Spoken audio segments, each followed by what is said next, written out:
Okay, so I think this, maybe we just jumped forward too fast, and we just need more examples. So it actually never works out in my experience, just jumping straight to high abstraction. And sometimes it's just, even though we did some examples, maybe we need more in order to this idea to sink in. So so we're talking about distances, and so far we haven't had that many, I guess. So distance on the line among the real numbers, distance on the plane, which is entirely the Pythagorean theorem, so called the distance formula from pre-calculus. The next one usually comes up in calculus 3. Distance formula for dimension 3. That's all there is. That's what it is. And it is proven once again by applying the Pythagorean theorem twice. Okay, that's illustration is on the left. So once again, you take the differences of the coordinates 3 times, square them, and take the square root. Okay, so that's how the distance is measured in the three-dimensional space. Okay, then we sort of extrapolated that idea into n-dimensional Euclidean space or Cartesian system. So the n every elements of that space are strings of n real numbers. And if you have 2, then what you do, you just once again do exactly the same thing, subtract, square, and then add together in square root. Okay, so that is the idea. Why it is this idea nothing but extrapolation. We really cannot explain it. For example, we never been to this space. So first of all, doesn't exist to begin with, as far as we're concerned. It's just too high dimensional, and at best you can say if you have experience with it, then you may have a feeling for what's going on there. But even in calculus 3, it doesn't really come up that much. N-dimensional space. Did you look at in calculus 3 into n-dimensional spaces?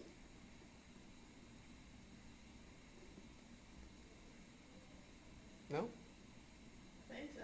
Yeah. Okay. So the idea of what it is to begin with, that's a starting point. Then you could do calculus just as well, and you should. It's not like you have a choice about that. So and then you get a feeling for it, and then so then we can just move on and just say, well, that's how we measure distance because that's the way it is.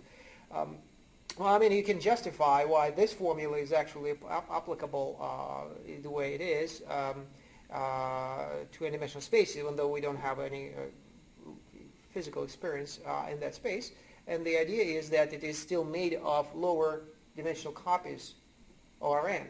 So just as you can see over here, at the top we progress from dimension 2 to dimension 3, and then build up a formula. So why it worked out? Because we were able to compute the suppose we imagine that you're two-dimensional.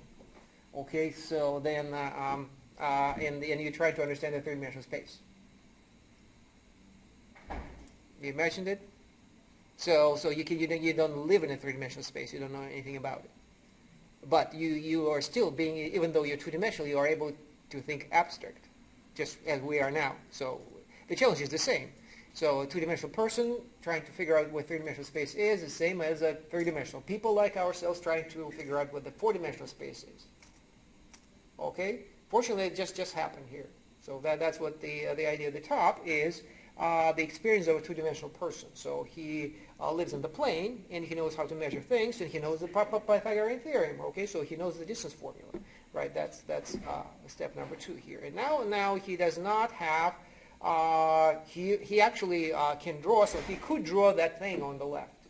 He could draw it. It probably would be hard to imagine, but with some imagination, mathematical thinking, that's what he would draw. Why he can draw? Because it's still the picture is still two-dimensional, so he can do it.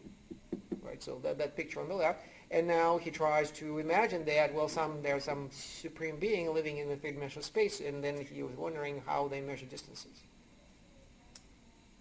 Okay, so and then he uses what he knows about two-dimensional distances to figure out what the distances in 3 dimensions would look like. Okay, and so as you can see, that's what the picture on the left indicates. Well, first of all, he knows that it will be the distances on the axes are the ones that determine the distance. But basically, he would start with the plane that xy plane, you can see that horizontal plane, which is familiar to him intimately. So he knows that he can measure distance from P rather than to Q. He's really interested into Q, but he still could try to first look at this point R over here. Okay, so in other words, staying within the plane. Staying within a plane and finding what that distance is, and that distance is by the Pythagorean theorem. Let me write it out one more time. Nope. One more time. Insert. Okay, well, square messed up. Okay, so by the Pythagorean theorem, PR squared is equal to what? The difference of x prime minus x squared plus y prime minus y squared, right? That's the Pythagorean theorem entirely. Well, the Pythagorean theorem is two-dimensional, so you could just, I don't know, maybe Pythagoras was two-dimensional. Well, maybe not the Pythagoras himself, but Euclid definitely.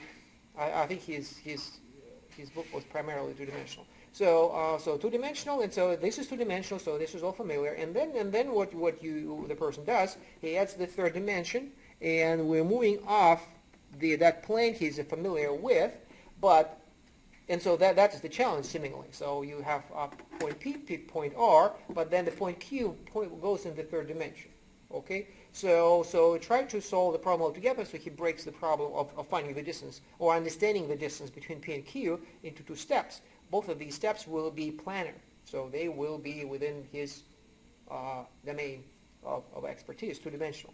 So he does PR, which is, and this is the formula by the Pythagorean theorem, okay, because it's a plane, it's a right triangle, okay. But what happens next? So how do you, from this information, you progress to the point to PQ? You need R2. What? You need R2. It is R2, yes. You will. R2. RQ, yes. Okay, so what's RQ? Do we not have coordinates for all? Yes, we do. Yeah, it's in pink, as a matter of fact, over there. Then it'd be the distance from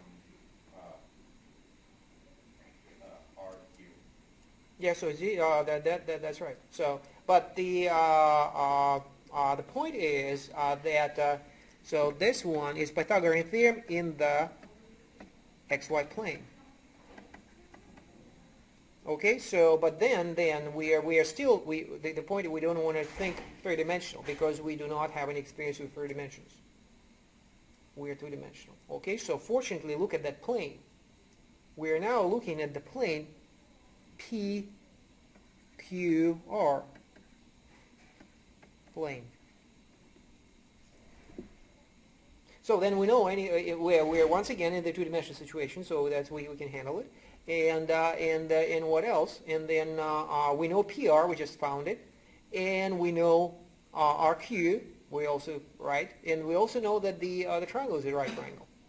Okay, so then it will be once again a Pythagorean theorem, and so our PQ squared is what we just found, PR squared. Well, I probably need vertical lines here, plus z prime minus z squared. Okay, so once again, both of them look at it. Both of these problems have been solved within a plane. So we, based on our experience of planetary geometry. So nothing else. So a two-dimensional person can solve this problem in that manner. So I mean, the problem has been solved. The last step is to put these two together, substitute PR into this first equation to the second equation. What you end up with is this. Right, so let me write it out. So I have PQ squared is equal to x prime minus x squared. It's pure substitution, right? Plus y prime minus y squared plus z prime minus z squared. And that is indeed that formula. Just to take it in square root, and we have a formula distance between P and Q. Okay? So once again, we have understood the three dimensions with no whatsoever experience with three dimensions, but only two dimensions. Okay? you probably can think about what the one-dimensional, you could go down more and think about how a one-dimensional person would think about two-dimensional space in the same exact manner. So we did it pretty much. Well, I don't know. Well, actually, I don't think it's going to work because a one-dimensional person does not know the Pythagorean theorem, I'm afraid. So, but once you realize that you can progress from dimension 2 to dimension 3 with knowledge of nothing but two-dimensional geometry, so once again you're two-dimensional, then you can keep doing it again and again, and the story will be happening exactly the same way. So every time you will know the distance, whatever the algebraically computed distance in terms of the coordinates, and you can use that information to make one more step into the next dimension perpendicularly, and then using a Pythagorean theorem again. So one at a time, every time you will be within a plane and computing the distance by the Pythagorean theorem. So four-dimensional, you apply the Pythagorean theorem 3 times. Five-dimensional, 6, or 4 times, and so on. Okay, n-dimensional, n-1 time, you apply the Pythagorean theorem. And that makes sense. That's why this formula that we end up with at the bottom makes sense. So our n-dimensional space, even though it is not physical, but it is made of physical spaces that we're familiar with. So three-dimensional people think about as if it is made of three-dimensional spaces. Other two-dimensional people would just as well be satisfied, will be just as capable of handling n-dimensional spaces by only dealing with two-dimensional spaces. So it's made of two-dimensional spaces, one dimension at a time. Plane, you add one dimension. Seems like a three-dimensional, but really not. We are switching to this. Okay, so we are two-dimensional space. We handle everything distance within this plane. We added a third dimension. We don't know how to handle it, so what do? We instead put this plane, and once again measuring distance by the Pythagorean theorem. So anyway, so this is a concrete approach rather than abstract approach. So we could have discovered this formula we did by extrapolation, sort of. So just generalize the formula. What's the natural way to have a formula that applies in n dimension, and so that it produces the lower dimensional cases by simply plugging in n equal to 1, 2, or 3. So if you plug in n equal 1, 2, or 3, you will get exactly these 3 formulas. Okay, so that makes sense, and it's a fine way to think mathematically, but at some point you still have to make that connection that we just made, so that it is still the same space. Okay, so but now the abstract part, yeah. Real quick, in that formula, that's the sum that in the segment that's at n on top, right? Yeah. So now the abstract is different, as you notice with the equivalence classes or groups.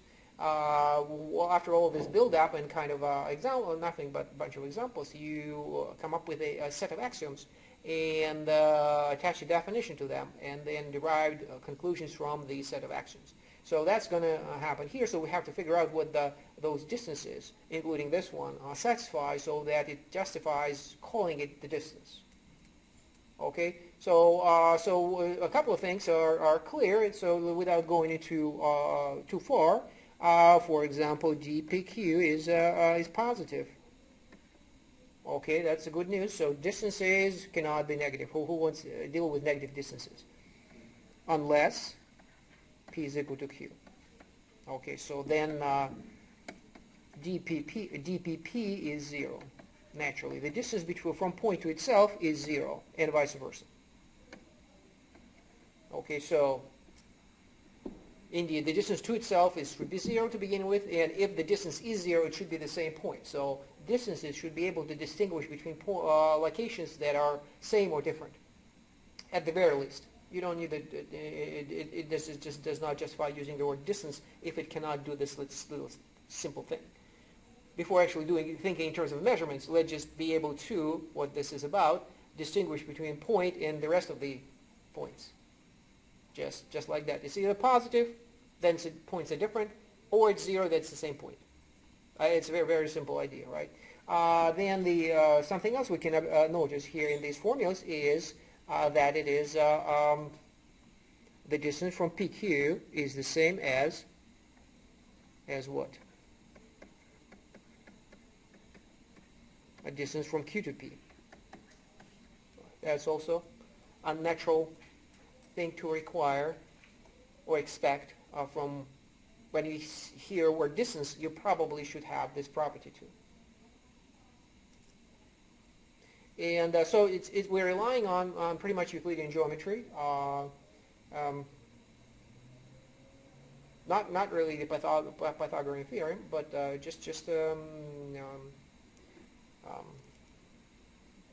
things that are more basic than that. There's a third one. So these will be our axioms eventually, but there's a third one, if anybody knows what that is. Now, something more profound, something more narrows things down a lot.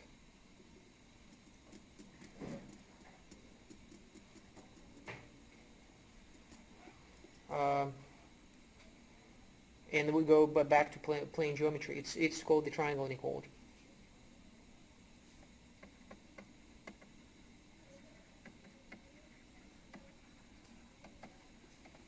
It actually reminds you, first of all, it is about triangle, PQ and R, dPQ plus dQR larger than or equal to dPR. Right? So, and that's it. So that is the thing about it. It's just the sets of axioms are so short. All of these examples that we can look at and we have seen, they certainly satisfy these very simple properties. But then the more complex properties we derive will be derived directly from the axioms rather than from those formulas. So all we have to do is to demonstrate that these formulas satisfy the three axioms, and then whatever the theorem is built will follow. So all the conclusions will be also available for us to use. The triangle inequality for the n-dimensional space probably does require some proof. So I guess that's maybe homework. Prove triangle inequality for Rn. Instead, I wanna look at other examples, more somewhat exotic examples. This is exotic, n-dimensional is fairly exotic, I suppose, but certainly very common. But there are more different examples. That's the point. There are still these examples that we have seen so far. They're just too generic. They're too similar to each other. It's pretty much the same sequence. It's one formula. So far we have Rn, and with n equal to 1, 2, 3, 4, and so on. We applied exactly the same formula. So it's just not enough examples before we go and do it abstract. So we are not going to do this as a definition yet, but let's do more examples when you have the same situation, but something that is not Euclidean space. Well, here's a simple example is this, and that is so that, okay, so that we're skipping this definition just for now. So more examples. Any subset of Rn has the distance. So I have a plane, and naturally I can measure distances from one point to another, any point, any way I like, right? But then, so what? I could take a piece of the plane, and this piece will still be served by the same formula. Okay, same formula. Okay, so you have way more examples of spaces like this with distances. Okay. Now, okay, so but this is still all Euclidean. Well, let's just think about non-Euclidean. What do you know about non-Euclidean geometry?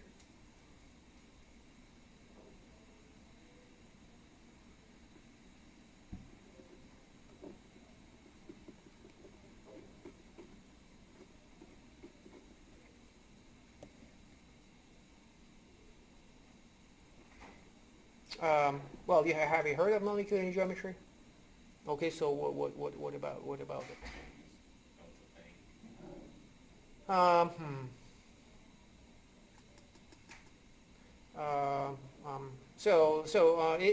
We will concentrate only on the non-Euclidean distance, or also known as a metric.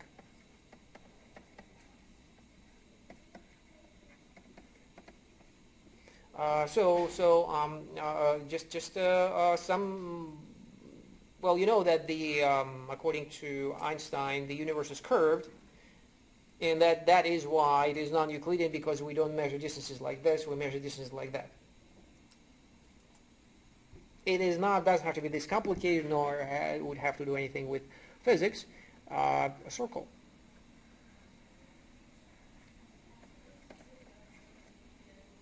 Okay, so a circle. And the question: how do we measure distances on circles? Well, first of all, if you start thinking about circle being a subset of the plane, it's a circle, it's a plane, so you go x squared plus y squared is equal to 1, maybe. But really, if you once again think about this as from the point of view of physics, if you're talking about the universe is not, it's curved to begin with, but it's not contained in some bigger high-dimensional universe. So imagine this is our universe. So somebody's living. So once again, let's talk about low-dimensional people. So a circle is actually one-dimensional. Why is it one-dimensional? Well, it's not. But what makes it one-dimensional? If you zoom in, what do you get? What? A line. It's straight line. Straight line is one-dimensional. Plane is two-dimensional. That's the hierarchy. But you can graph a circle What? you can graph a circle on 2 dimensions, right? You have to graph it. You need to graph a circle. You need two dimensions. Yes, but the curve itself. Well, once again, think about person. Think about person living on the line, on the curve, on the line or in the circle. It doesn't matter. Just let people. What? It's not a solid circle, it's just a line that's making a curve. Right. But the person living on the plane, Almost in this way. compared to your abilities to move around to his abilities to move around, it is how many directions does he have?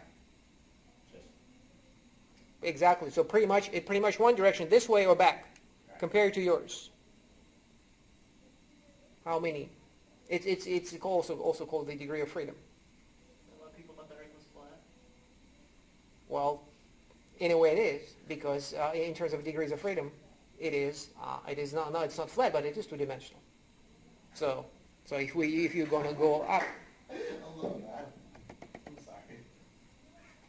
The Earth is a circle. no, you can think of it as a sphere, but I want to start with a simple. So one-dimensional, this is two-dimensional, and even though the Earth is located in the third-dimensional space, but as a surface, it is two-dimensional because you have, unless you fly, you have 2 degrees of freedom. That's why maps are still made on a piece of paper. It's a plane. So there is really no unless you fly, or it will be just like that table over here. What do you mean unless you fly? Well, that gives you the 3rd degree of freedom. It's kind of what a topo map does, right? What? Okay. The topo map.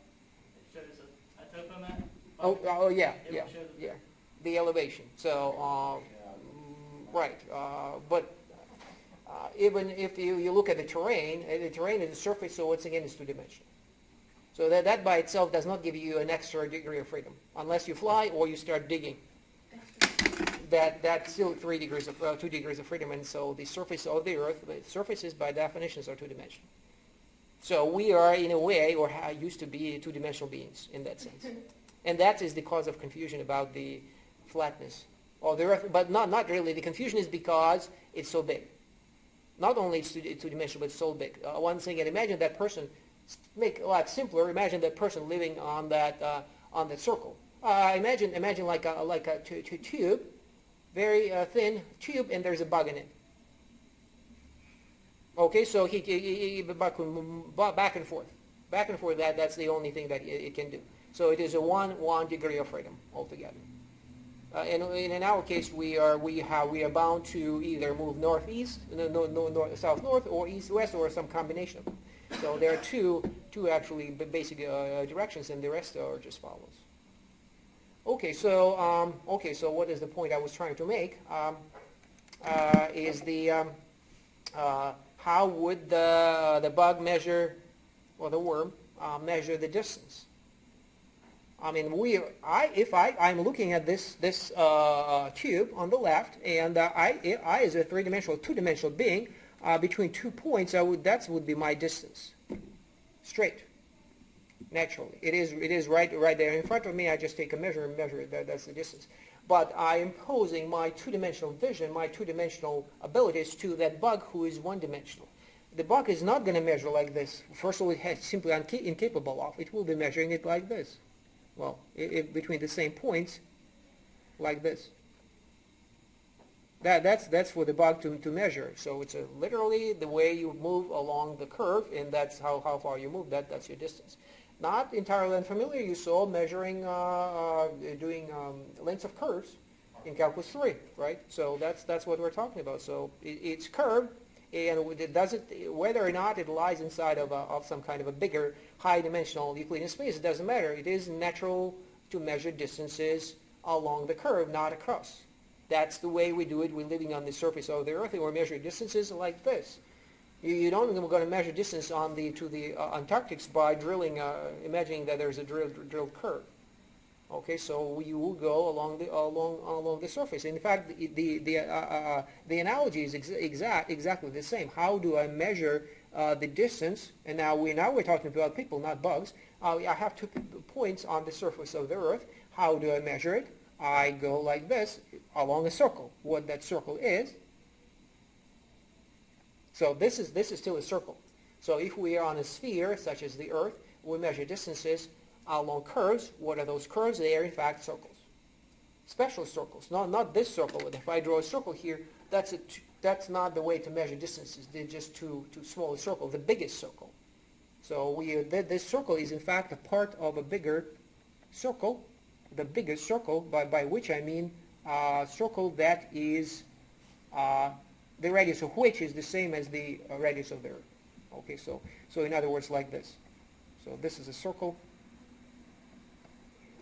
Okay, so this is the center of the Earth. We measure distance to the.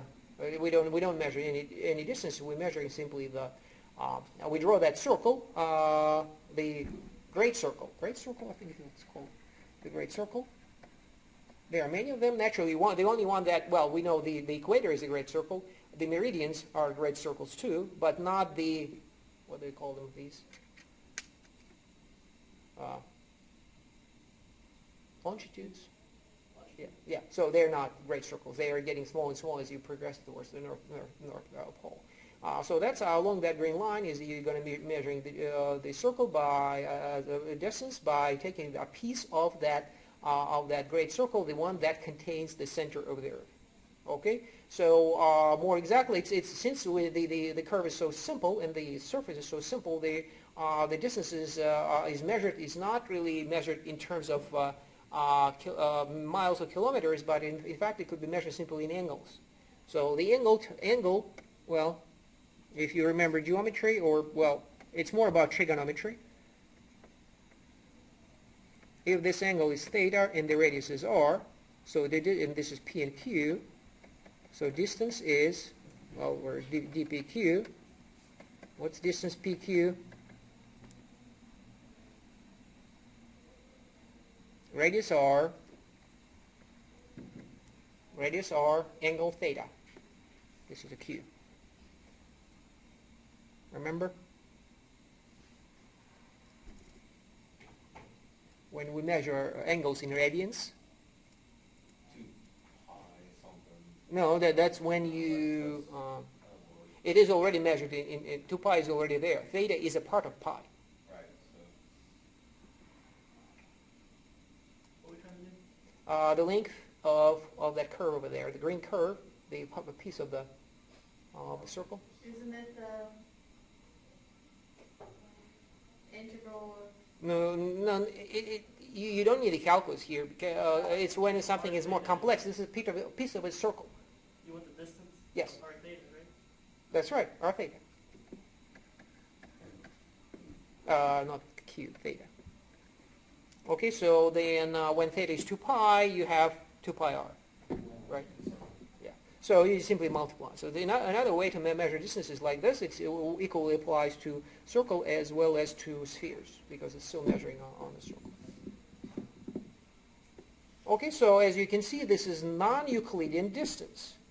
Euclidean distance goes straight.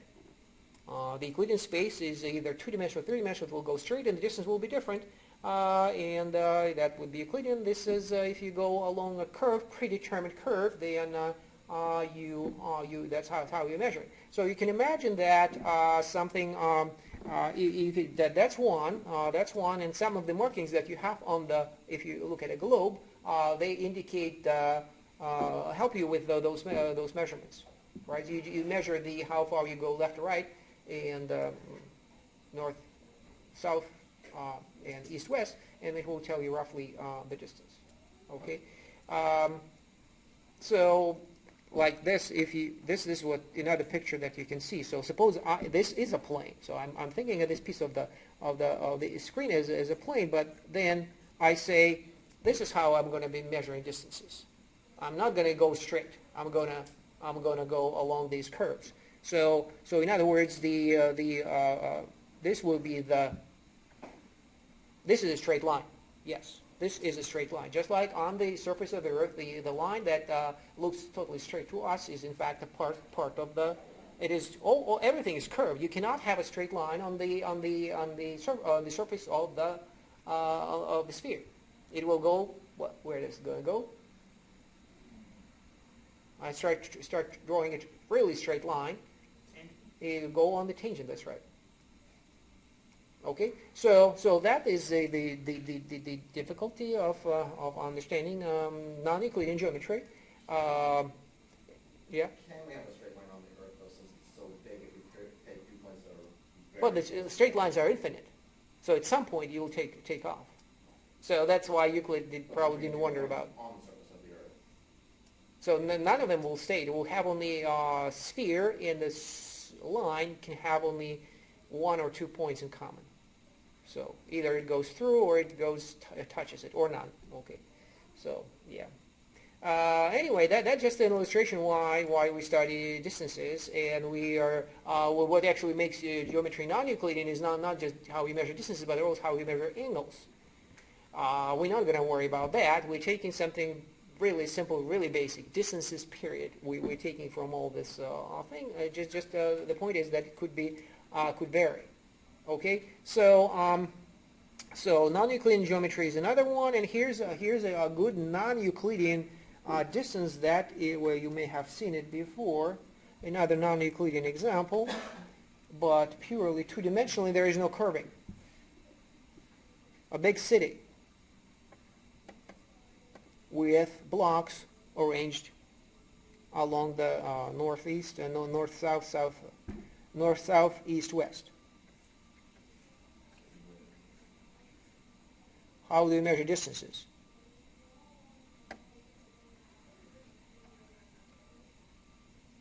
Exactly, you don't go straight. So once again, the Euclidean geometry is rejected.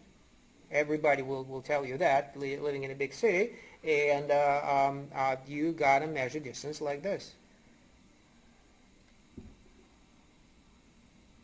Okay, so it is called the taxicab metric.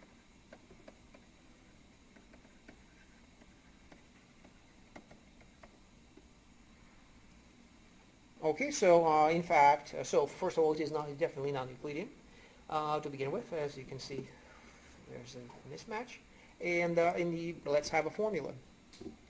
So,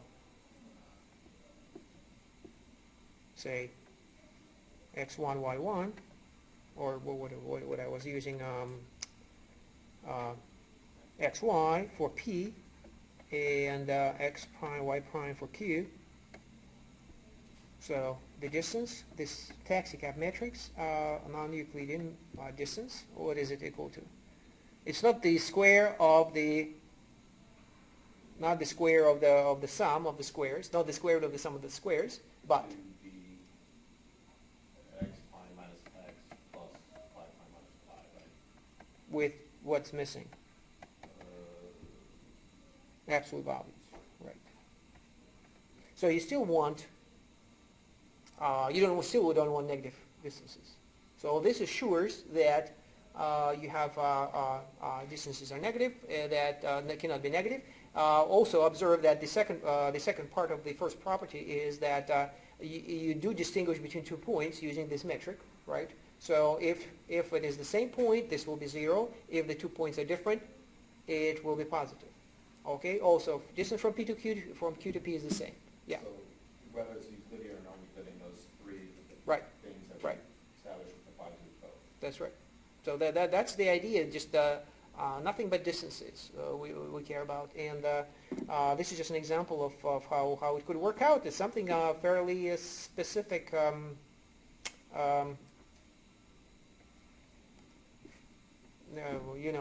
People actually use it on a daily basis. So they measure distances in blocks. So this distance between P and Q is actually 5 blocks, right? So the triangle inequality might take some work, but not really that hard. So prove triangle inequality for this thing. Right? So quite possible. What else?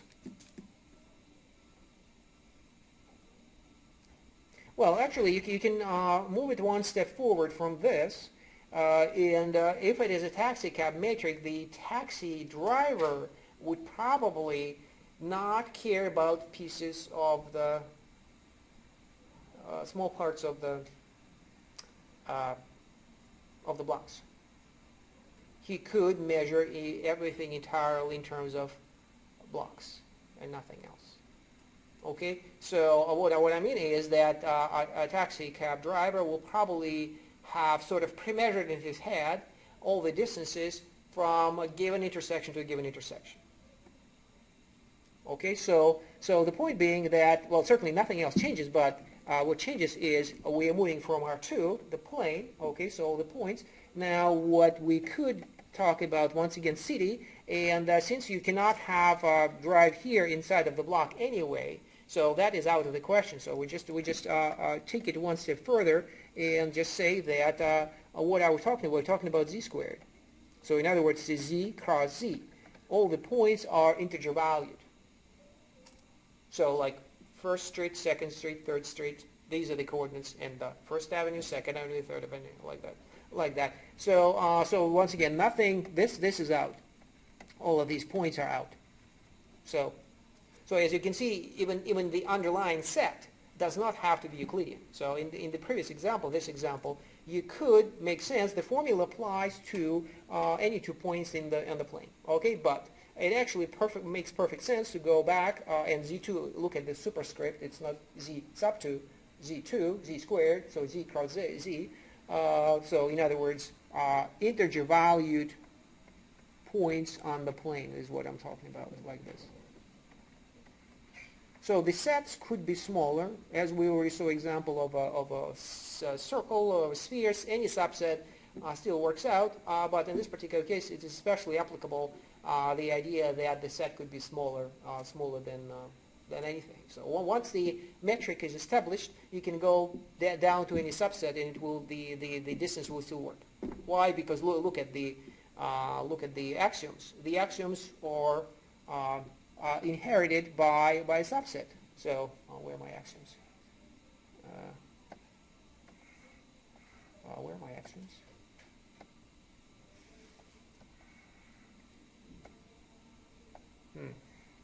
Why do I lose my axioms?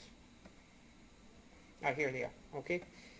So as you can see, all of these properties will remain true even if you're not using all P's and all PQs. So if it satisfies for a smaller set of points.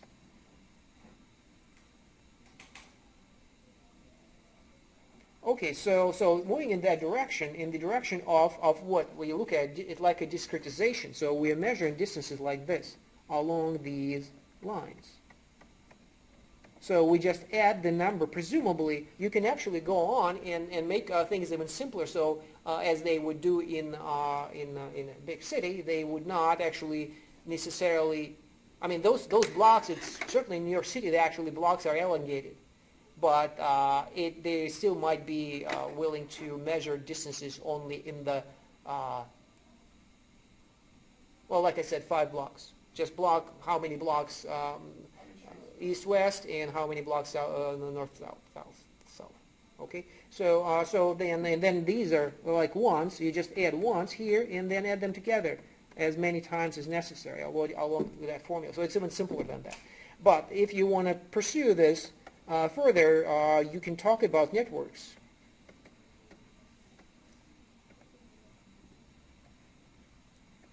So what does it mean? You have nodes of a network. Okay, so these are the nodes. And they are linked up by edges. Not all of them, but some of them are linked by edges. These could be literally networks. It could be, certainly it could be cities and roads, but these could be literally a network of computers maybe and they are linked up directly by cables. Okay, so these are the nodes. And then where distances come from, if these are cities, then how do you measure distance between cities or anything else? You measure distances between adjacent cities first and then see what happens. So say I'm measuring whatever it is. All of these are positive numbers, by the way, so no zeros. What? It is this is a graph, right? And so as you can see, I drew them arbitrarily because it doesn't really matter physically if these are cities or computers. They do live in this Euclidean space, and there are actual distances between them, which is totally irrelevant because it is the actual link, actual edge of that either cable or road that connects those two nodes is what matters. To how fast or how fast we can progress one to the next. The challenge is now you're gonna in order to see the distance, you have to. These are distances between adjacent cities. So then you just have to. How do you know the distance between cities that are not adjacent? So maybe this is P and this is Q. What do you do? And you pick a path and then what? You add up those values of each, not node, but the lines, can't remember what they're called, and then I don't remember what's after that. Well, it's just common sense. How do you? The point is that you're taking a trip. Distances. They would only indicate on a simplest map only distance between the adjacent cities, so you have to find the best one, the shortest distance, and that shortest distance will be the distance. That's, I know the algorithm for this one, yeah. It's, starts with K, I can't remember. What? It starts when you pick the least, like at P, there's... Yeah, the word is geodesics. Yeah. Same as which comes from the Earth. The geo means Earth, right? So the shorter distance on the surface of the Earth is in fact a part of this great circle. It is more complicated here. No, not really more complicated. It's less complicated, but it's not obvious what the answer is. You have to actually do optimization. You have to take all the paths and pick the shortest one. So add them together, find the smallest one. That will be the distance. Right, and then for one, then you realize that the triangle inequality, in fact, is in part what we're talking about. It is like you go straight, or you go in 2 steps, right? So it only makes sense if the whole thing only makes sense if the distance, straight distance, is shorter than the sum of those two.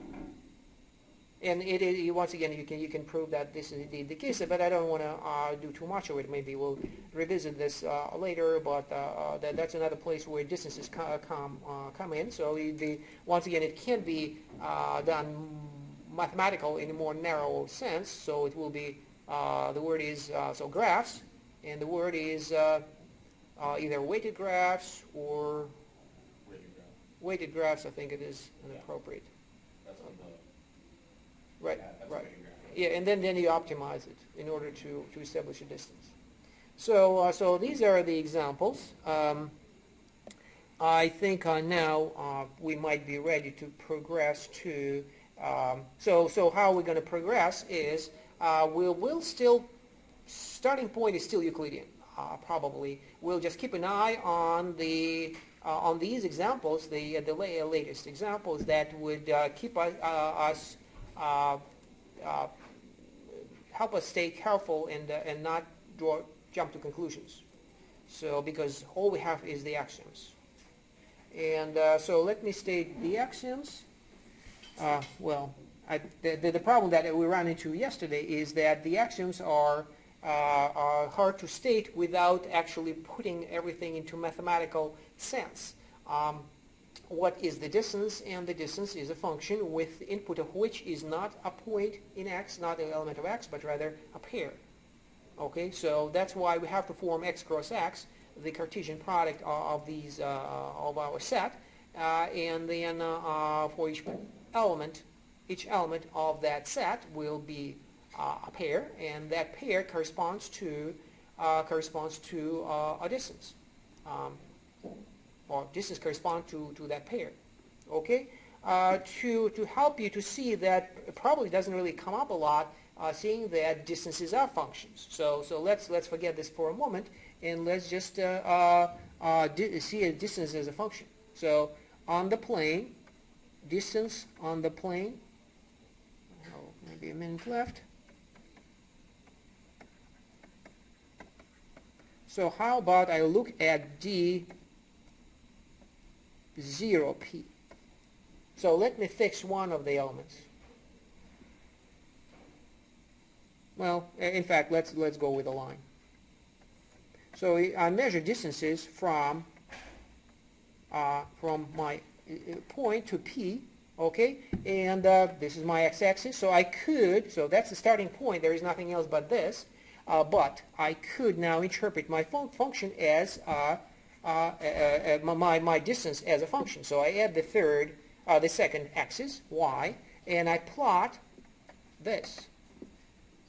Fortunately, it's really uncomplicated. Y is equal to a distance from 0 to x is simply the absolute value of x. So the graph of this function is this.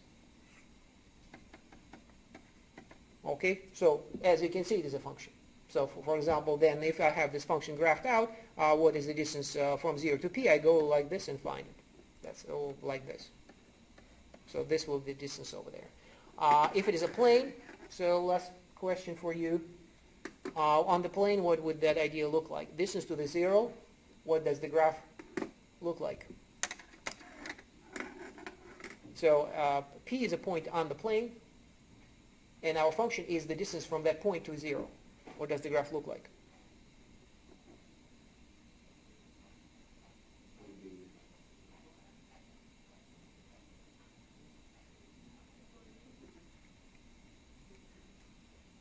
Well, imagine that there is there's another axis like this. So it will be right. It will be many of these. It will be a cone like this. Okay. So that's the function, the cone. So rotate that absolute value function. You have a cone, half of cone. Okay. So we'll just resume.